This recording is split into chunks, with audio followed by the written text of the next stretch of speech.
राजकोट इथं उभारण्यात आलेल्या छत्रपती शिवाजी महाराजांच्या पुतळ्याच्या वर्क ऑर्डरमध्ये रकमेचा उल्लेखच नाही। पुतळा 6 फुटाचा करायचा असताना तो 18 फुटांचा करण्यात आला।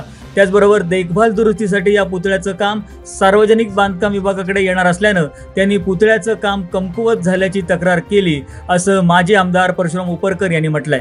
कुडामध्ये ते पत्रकार परिषदेत बोलत होते, पाहूयात। पुतळा हा कमकुवतच केलेला होता। पुतळा हा ज्या नेव्हीने पुतळ्याचं कॉन्ट्रॅक्ट दिले, त्याचं जे दिलेलं आहे वर्क ऑर्डर, ती वर्क ऑर्डरने कोणती रक्कम दिलेली नाही आहे। नेव्हीकडून आणि ज्या संचालनाकडून 6 फुटाचा पुतळ्याची मान्यता घेतलेली आहे आणि त्या ठिकाणी 18 फुटाचा पुतळा केला आणि त्याचे पैसे वाढवले। त्या नेव्हीच्या वर्क ऑर्डरमध्ये 3 महिन्याचा देखभाल दुरुस्तीचा पिरियड दिलेला आहे। कोणतंही बांधकाम रस्त्याचं केलं BNCच्या पैशातून, तर देखभाल दुरुस्तीनंतर तो भाग BNCकडे येतो आणि त्यामुळे BNCकडेच आल्यामुळेच खऱ्या अर्थाने BNCने कंप्लेंट केली आहे। ती उपअभियंता तिथे पण पालकमंत्र्यांनी सर्वगडला वाचवला आहे, त्या उपअभियंताला तक्रार द्यायला लावली आहे। सर्वगडनी सर्व केलं, म्हणजे त्यामध्ये पण जे सर्वगडनी बाजूचं जे बांधकाम केलं आहे त्या बांधकाम करायला CRZची परवानगी घेतलेली नाही। याबाबत मी न्यायालयात जातोच आहे।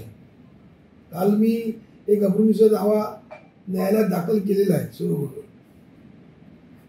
प्रत्यारोप बोलण्यापेक्षा भारतीय जनता पक्षाला ते आता बॅकफुटला गेलेलं आहे, कारण भारतीय जनता पक्षाचे सर्व जे देवेंद्र फडणवीस त्याची माफी मागत नाही आहेत। पंतप्रधान माफी मागतात पण ते माफी मागत नाही आहेत, पालकमंत्री माफी मागत नाही आहेत। त्यामुळे हा पुतळा पडल्याचं ते स्वीकारत नाही आहेत आणि त्यामुळे हा पुतळा खऱ्या अर्थाने पडला नाही, सोय पडला। तो पुतळा पडला ते त्यावेळी अगोदरपासून 20 तारखेला ह्यांना कळतं उपअभियंता, 20 ऑगस्टला 23 ऑगस्टला पत्र देतं जिल्हाधिकारी कार्यालय SP कार्यालयाकडे आणि 26 ऑगस्टला पडतो। म्हणजे याचा अर्थ पहिलाच पुतळा कमकुवत केलेला होता आणि हा जो पुतळा आज अटक झालेले आपटे हे कोणतीही डिग्री घेतलेली नाही आणि कोणतंही काही केलं नाही। तो कल्याणचा आहे, पालकमंत्र्यांच्या मतदारसंघातला आहे। याच्या अर्थाने लोकांनी समजून जावं काय ते।